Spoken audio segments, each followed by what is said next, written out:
next on Unsolved Mysteries.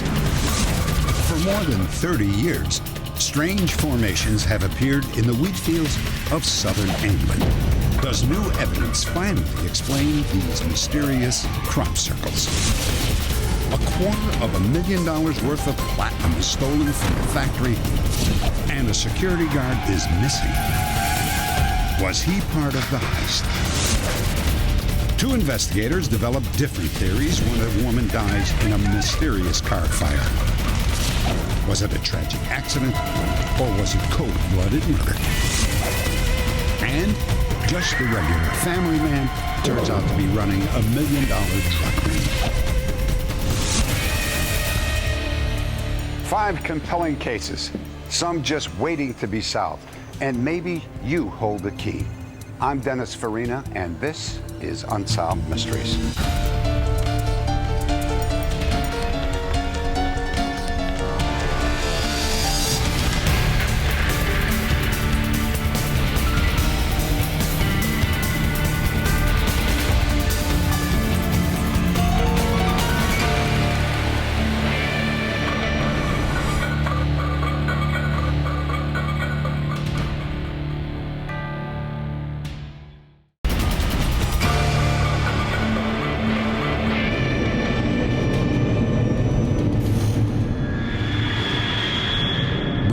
Pennsylvania. 50-year-old Dale Kerstetter worked at the Corning Glassworks plant for 27 years as a security guard and maintenance man. One night at 11 p.m., he began his usual weekend shift. Before the night was over, $250,000 worth of platinum pipe was stolen, and Dale Kerstetter had vanished. Pound for pound, platinum is one of the most valuable commodities in the world.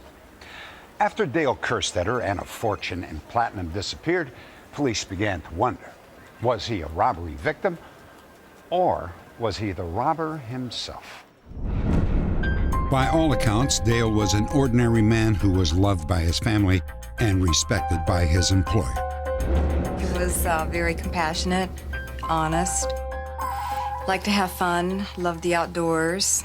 He's just a great father. I mean, there wasn't a kid in the world that wouldn't want to have him as their dad. He was very faithful to everybody. And he hated a lie. He never believed in lying. On Sunday morning, security guard John Lindquist arrived at 7 a.m. He expected to find Dale waiting to be relieved. He is usually sitting right inside the door, and he wasn't there.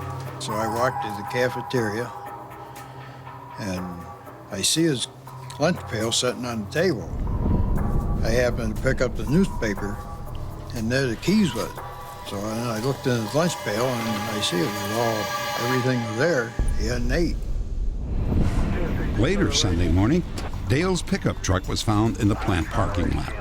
Police were called to investigate. A number of clues suggested that Dale did not disappear voluntarily.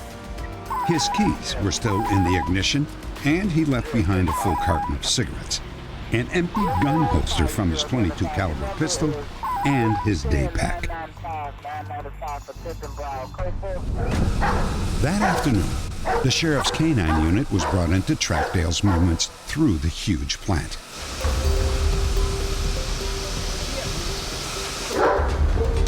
The dog led police to the second floor, to the plant's glass furnace, also known as the tank. The tank contained the valuable platinum pipe, but the area was not part of Dale's normal rounds. Although the dog found Dale's scent near the tank, he was nowhere in the building. Video from the plant security camera was examined next. Our plant manager, Patrick Foley, was disturbed by what he saw. We have recreated the key sequences found on the tapes. The first thing I saw was a masked man in the back of the plant in the one area. When I saw the masked man on a tape, I was very alarmed. At first I thought, well, obviously this person, there's been some foul play. Dale's involved in foul play, and he probably is missing. And then Dale Kerstetter came back and met this masked person in the back of the plant. I guess I would say I had a very empty feeling in my stomach. I said, what on earth?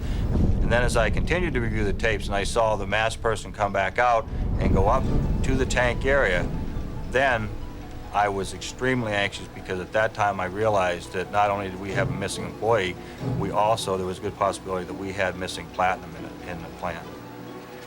Whoever removed the platinum from the tank was extremely familiar with the plant, everything in the plant. They knew exactly where to go.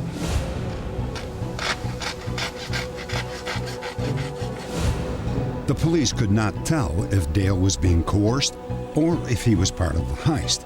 At one point, he looked directly into the camera.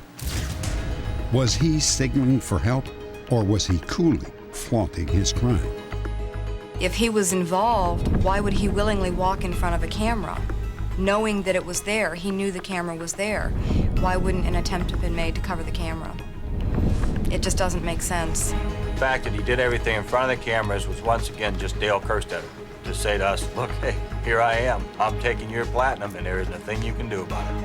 If he had planned on taking off anywhere, why would he bother packing lunch? I mean, just a whole carton of cigarettes, and he smoked all the time. I mean, he would have taken his cigarettes. Wendy believes that her father was an innocent victim, that he heard or saw something that attracted his attention, and then he went to investigate. She believes a thief may have murdered her father. One camera showed the intruder wheeling out a heavy bag. There's a very good possibility that bag could contain the platinum, or there's a very good possibility that that bag could contain the body of Dale Kerstetter. Another theory places Dale at the center of a bold and premeditated robbery. Dale was happy as a trades worker. Unfortunately, prior to this incident, he had just been cut out of the trade shop, which entailed about probably a $5,000 to $7,000 cut for him. He was not a happy person at the time of this theft. Through our investigation, we determined that Dale Kerstetter was approximately $30,000 to $40,000 in arrears on various payments, trailer payments, vehicle payments, and different bills which he had owed throughout the area. He had children that could take care of him. I was in a financial position to take care of him. He had stock in Corning. He had money invested. If it got to the point where he really needed money, there was too many ways he could have obtained the money legally. Dale's family wants to know if he is alive. Whether he committed the crime or not, they want the truth. He had 6 kids, 2 grandkids. To do something like that and not call any of them, you know, just take off and never talk to your kids again. I just can't believe it. I don't care whether he was involved. That's not going to make me think any less of him or love him any less. What I want to know is what happened. Was he involved? Did he get away with it? Is he dead somewhere? Was he abducted? I don't think he'd do it unless he planned on coming back someday. If he's alive, which I think he is, he's either in Canada or I'd say in Australia. And I figure in 7 years, when the statute of limitations up, he'll come back scot-free and they won't be able to touch him. Dale Kerstetter is 5 feet 4 inches tall and weighs 130 pounds. He has blue eyes, brown and gray hair, and a receding hairline. If you have any information about this case, please log on to our website at Unsolved.com. Next, when a woman dies in a burning car, 2 respected investigators disagree on the cause of death.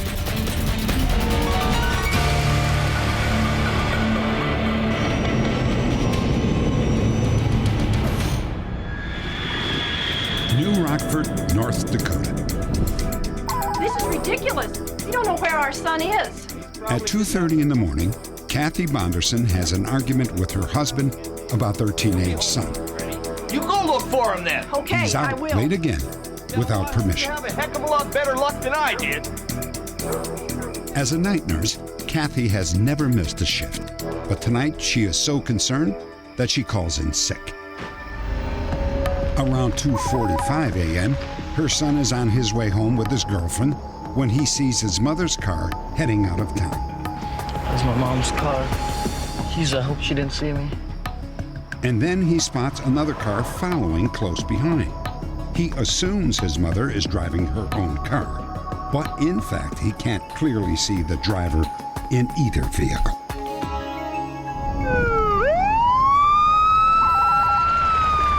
An hour later, on a lonely road, a car is burning out of control. The heat is so intense that 15 minutes pass before firefighters can get close enough to look inside. When they do, they find a body on the floor of the passenger side. The victim is later identified as 35-year-old Kathy Bonderson. Daybreak. The car is finally cool enough to pull Kathy's body from the wreckage. The local sheriff, Edward Almaris, investigates.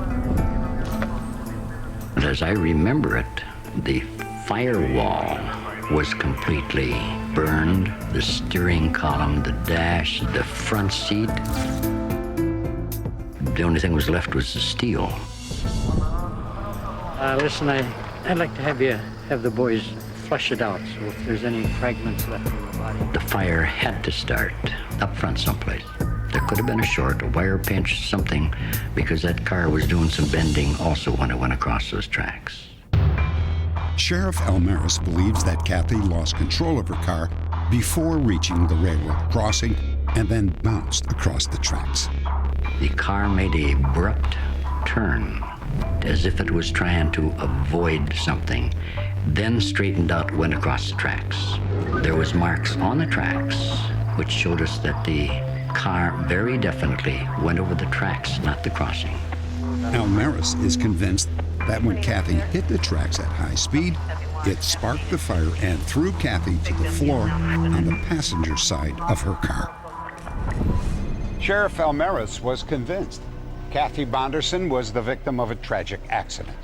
But then, a state investigator offered a more disturbing theory, that Kathy Bonderson was murdered. The day after the fire, Captain William Byram of the Highway Patrol visited the scene to file a routine report. It was an unusual case. It didn't seem to have the same characteristics that a normal accident would have. Granted, I arrived 24 hours later, but I could not distinguish any marks where a car had left the roadway. Byram did find the same marks on the tracks that Sheriff Almaris believes were made by Kathy's car, but he came to a different conclusion. The marks I found were a reddish color. We talked with the firemen, and the hoses that were used that night were a red rubber hose, and they had been in and around that area, drug the hoses over the tracks. Felt that what I was looking at was something that had been put there by them. The next day, Byram and the state fire marshal took a close look at Kathy's car. I see that it's totally burned, but I see absolutely no damage structural-wise from impact, which is normal to find in this type of an accident. But I couldn't find any. Found none. Zero. The fuel line looks okay, and the fuel filter still has the paint. Surprisingly, even after such an intense fire, the gas tank was still half full. The fuel line from the tank itself to the carburetor was intact. No cracks, no dents, no damage whatsoever. It doesn't appear that we had any impact on any... Based on the evidence, the fire marshal came to his own chilling conclusion. It appeared the fire started in several different areas, which would not be normally found in an accidental fire. There's no question in my mind this fire was not an accident. this fire was intentionally set. 3 weeks later, Captain Byron requested that Kathy's body be exhumed for an autopsy. Sheriff Almaris objected. Byron threatened to obtain a court order. Sheriff Almaris backed down. One of the very important facts from the autopsy proved that Kathy Bonderson was dead before the fire started. According to the pathology report, there was no carbon monoxide in Kathy's lungs, which means that when the fire started, she was already dead. Tests conducted on Kathy's clothing as well as the vehicle's carpeting revealed traces of gasoline. In addition, an empty gas container was found only 300 yards from where the car had burned. But for Sheriff Almaris, it still wasn't enough to change his opinion. There's been no proof offered. Nothing in my investigation brought up anything that even would give you an inkling that that this might be a homicide rather than a car accident. Nothing. There are too many other facts leading me to believe that it was not an accident. And I have to work with facts. Captain Byram is convinced that Kathy Bonderson was murdered and that her car was set on fire to make it look like an accident.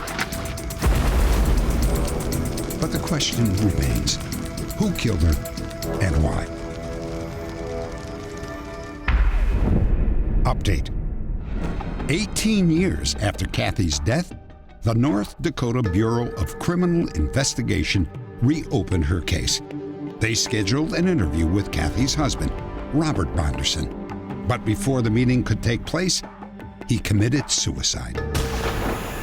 Based on new interviews and a review of the evidence, authorities concluded that Robert Bonderson murdered his wife. The case was finally closed. Coming up, crop circles in England. Could these elaborate formations be a hoax or a supernatural phenomenon?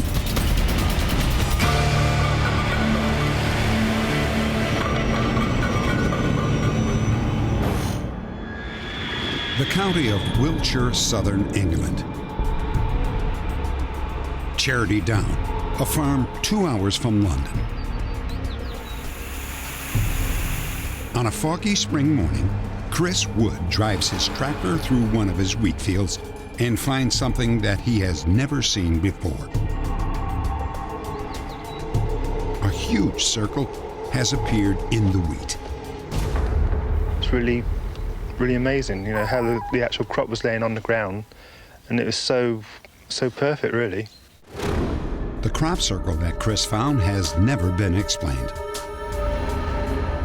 In the following years, more than 750 large circles have formed overnight in random fields.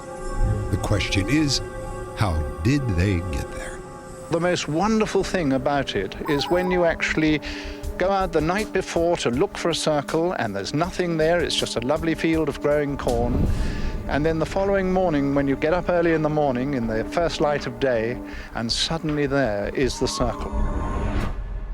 You just can't believe it. The crop circles are pressed down in a swirling pattern that runs both clockwise and counterclockwise.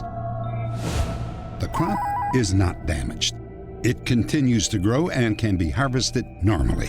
Strangely, no footprints or tire tracks leading up to the site have ever been found.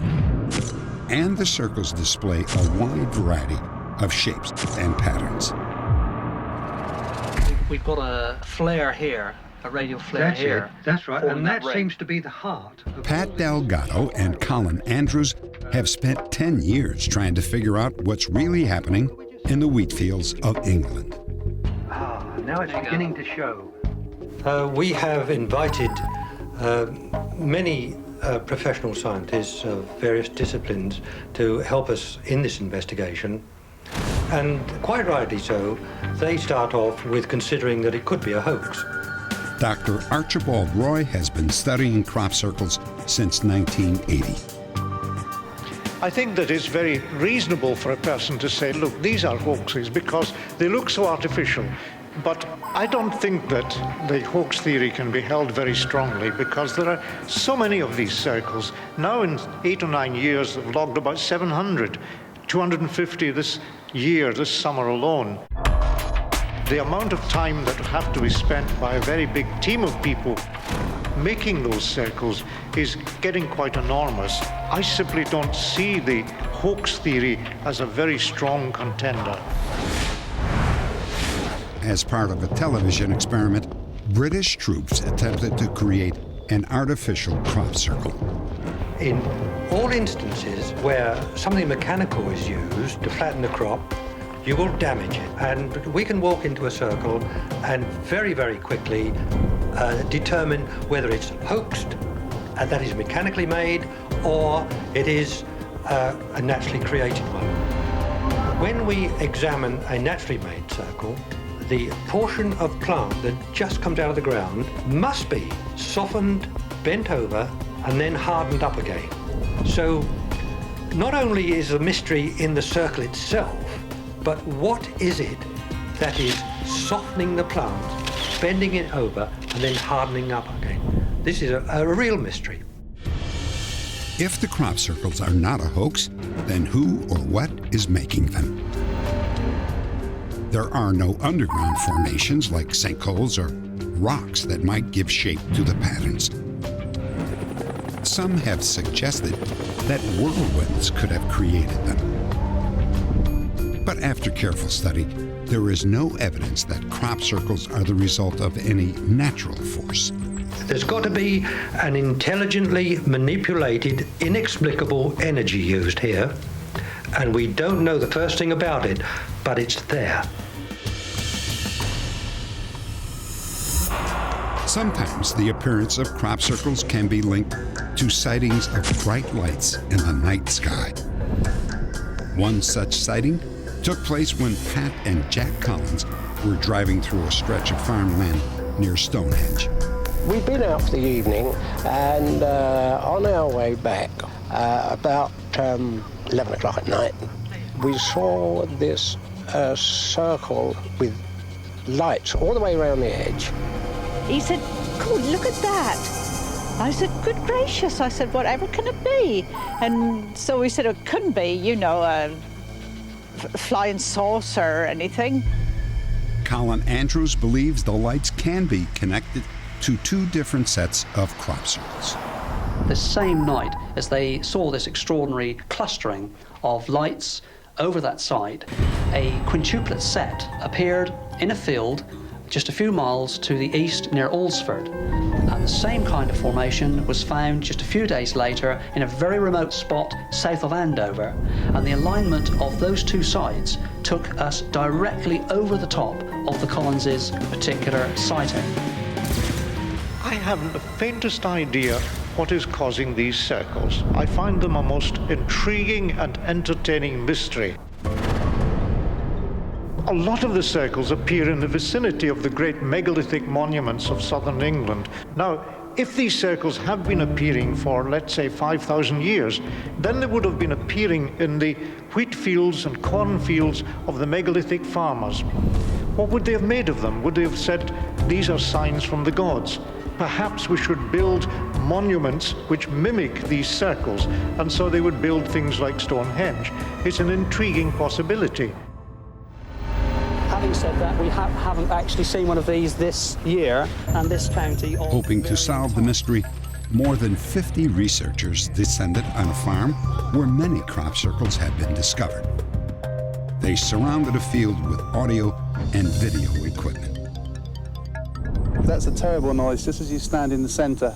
You're getting a noise there, Richard? Very, very bad indeed. Yeah. Although no crop circles formed, the study did record one significant event.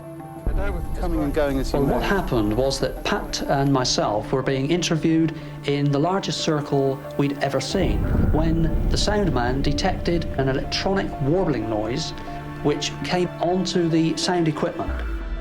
And Pat, who was stood just off of the center of the formation inside the circle, could actually physically feel an energy field right alongside him. When he stepped into that energy field, the noise picked right up, and when Pat stood out of the barrier, it diminished. It was very extraordinary. It is very significant. We do now have a noise component associated with this extraordinary phenomenon. Since we originally aired this story, hundreds of new crop circles have been reported, not just in England, but in the United States, Canada, and Australia as well. These new formations have become more elaborate and greater in size. One of the most interesting appeared in the English countryside. It is the largest crop circle reported to date, and Colin Andrews is convinced it cannot be a hoax. We were looking at a marking which was about 1/8 of a mile long. Now, if you consider that under controlled conditions, it takes a team of 12 people to create something like a 100-foot diameter circle, a straightforward, simple circle takes something like 6 hours for them to construct this. We were looking at a huge team of people working that night in the hours of darkness, which are only 7 hours at this time of the year, in a location which can be seen from vantage points all around. Botanists have studied the cells of plants collected from inside the crop circles. When these plant cells were compared with samples collected outside the circles, the scientists were amazed. The plants taken from outside the circle had cloudy crystals in erratic patterns. The samples taken from inside the circle had distinctive clear crystals with a defined pattern. I think the discrepancies are caused by some supernatural force which has been applied to that particular part of the ground, which produces these patterns. We have here a structure of a plant which has changed. Human feet cannot do that. The downwash from a helicopter cannot do that, and nor can a stationary whirlwind. So we're looking here at major clues in the last few months of this year. The physical evidence of plant cells supports the theory that crop circles may not be a hoax. Update. 2 men from Southampton, England, confessed to creating the crop circles as a prank after a night of drinking at a local pub. However, crop circle believers refute these claims and suggest that the designs are far too complex and perfectly executed to be the work of a couple of hoaxers. So, are these strange, complex patterns the product of some unknown intelligence, or are they just good-natured pranks? Whatever the answer is, crop circles remain an unsolved mystery. Next, Neil Gott. Nice guy. Family man? Wrong. He's actually the boss of a $1 million drug ring.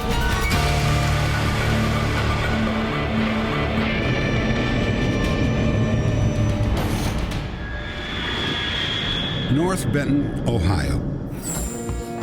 Neil Gott certainly seemed like a normal guy. He and his wife Terry had lived in this small town for a little more than 4 years. The Gotts on the surface appeared to be a very legitimate couple. He was a mechanic who had a place called Lake Park Auto. She had a cleaning business where she cleaned houses. They had a 2-year-old daughter, Heather Gott, who was a very attractive blonde-headed little girl, and everything appeared to be normal, unless you lived in the community and had heard some of the rumors, or unless you were an FBI agent and you knew, you had access to what we knew. Hey, what are you doing? Just talking on the phone. What the FBI knew was that Neil Gott was making an awful lot of phone calls to a drug dealer in Akron, Ohio. Flip around, you know what I mean? The FBI listened patiently until Gott placed an order for 8 ounces of cocaine. 8 of them? Yeah, give me an 8-pack. When he made the buy, the FBI was waiting. But agents didn't take Gott into custody. Instead, they bet on a risky plan. We wanted the cocaine, but we were not going to arrest Neil Gott because we wanted to continue our investigation till we got everybody in his network. Neil Gott did not disappoint. He went straight home and called his buyers and told them there would be no more cocaine. Now the FBI had the names of Gott's drug ring and a hunch that he was hiding something else. We became suspicious of other areas of Neil Gott's activities. For instance, he had rented a barn in Homeworth, Ohio. And in this barn, which was supposedly empty or being used for occasional auto repairs, we looked at electric bills in the neighborhood of $1,800 to $1,900 a month. Whereas in that type of building, the electric bill shouldn't be over $50. And that was our clue that they were probably growing marijuana hydroponically in that property. The FBI moved in on Neil and Terry again.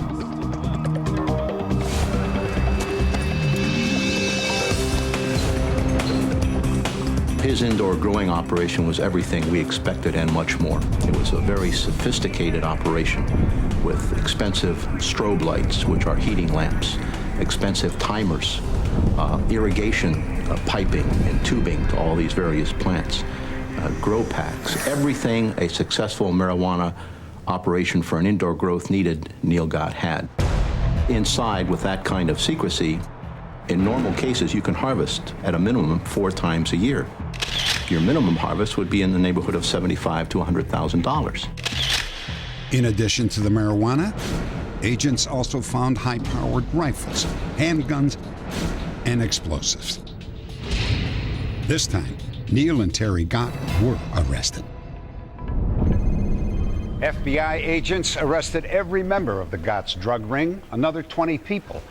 The Gotts were able to post bail and were let go. On their arraignment date, most of the suspects showed up in court, everyone but Neil and Terry Gott. The day before their indictments were handed down, the Gotts had packed up their belongings. They left town, they left the state, and disappeared without a trace. Neil Gott ended up in Florida. At least that's where he dropped the U-Haul truck. We believe the Gotts are still in the United States. Neil Gott is a powerboat enthusiast, the kind of cigarette-type boats. He enjoys that kind of activity. So we feel wherever he is, he's probably engaging in that. He's a truck driver, and he's also an accomplished mechanic. But what Neil Gott does best is he grows dope, marijuana specifically, so we definitely feel he's engaged in that activity. Update. Thanks to a tip from one of our viewers, Neil and Terry Gott were arrested by the FBI in Lake County, Florida.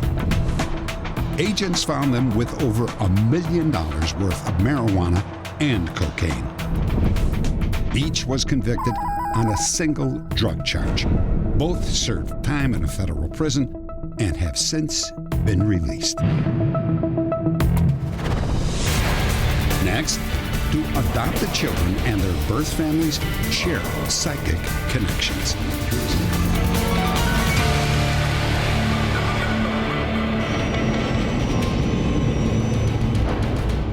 Don Larkin grew up knowing that he had been adopted, but it wasn't until he was 44 years old that he finally located his birth mother, Betty Landers. When Don approached his mother's house for the first time, he noticed the knickknacks hanging in the window. A carved hummingbird and a crystal prism.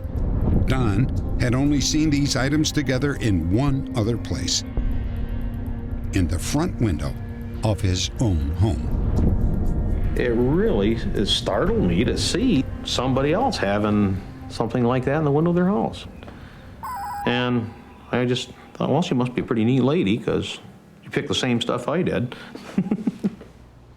Coincidences that are very rare, such as Betty and Don's both having hummingbirds and crystals in their front windows of their houses, are almost impossible to explain by the traditional cause-effect genetic relationship.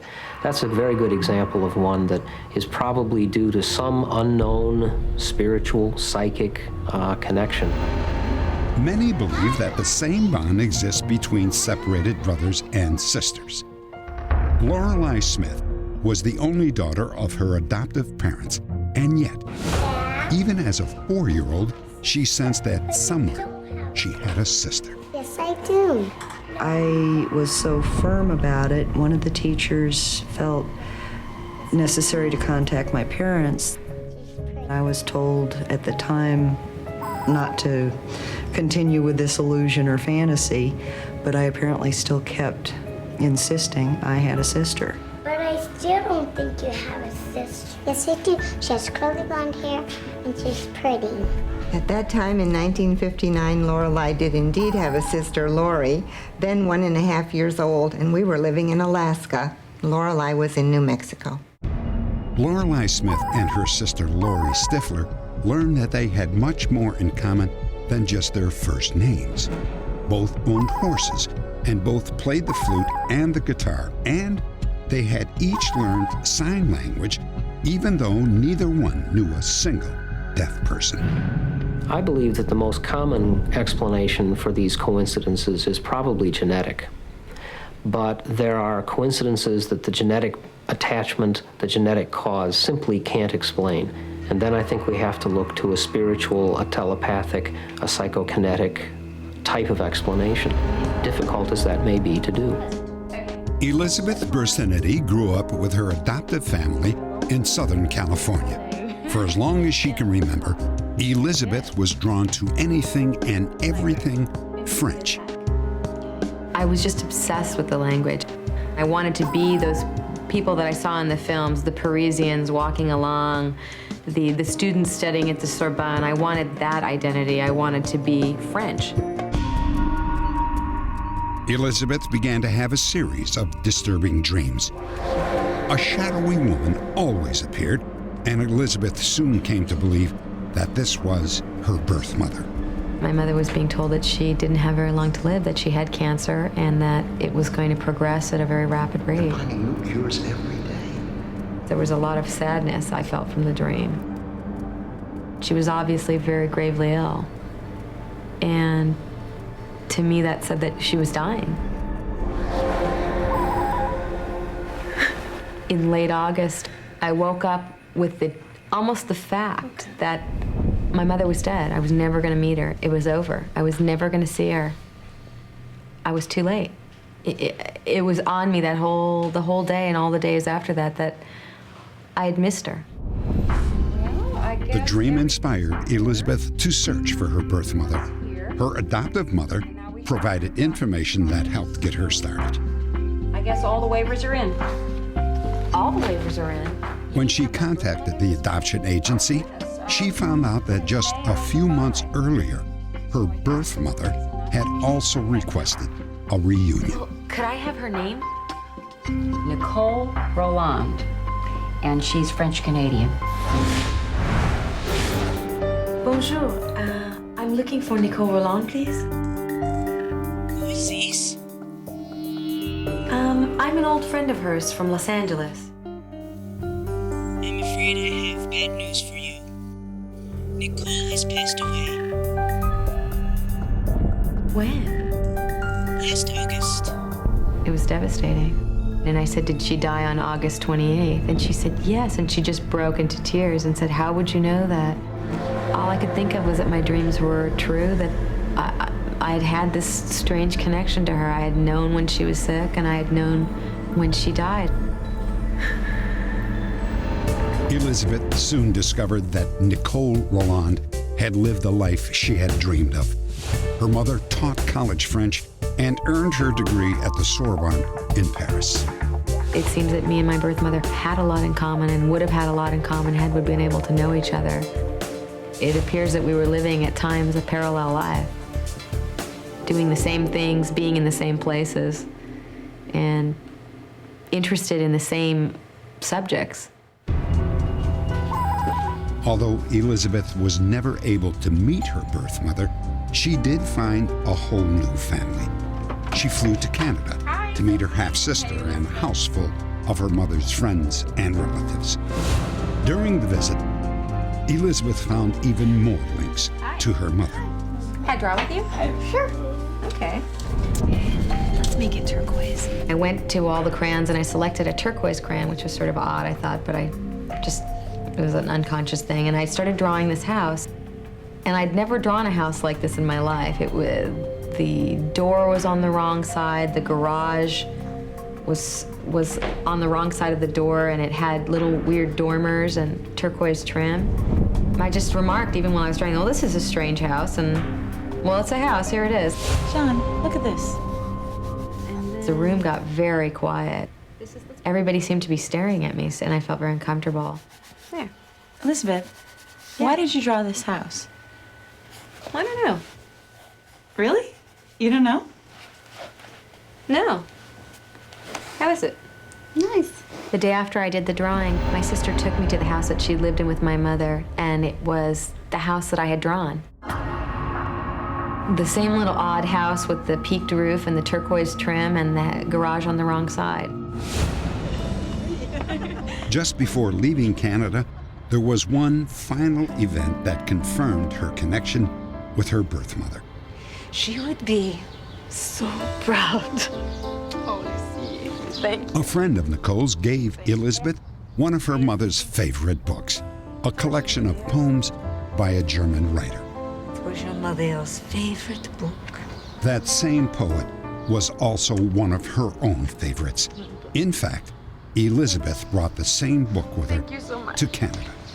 Merci. When we begin to look at the connections that seem to occur across both time and space, we run into the inability of our current knowledge system to explain things like this, but they happen so frequently that there must be some reality behind them. And maybe I am looking for a connection to her that's deeper and more rooted than it might have been, but I tend to think that what I feel is very true. She couldn't give me the legacy of knowing her or of having shared things with me. So she shared things with me in another way. Elizabeth's father was a young medical student from Mexico City. If you can help reunite this family, please log on to our website at unsolved.com.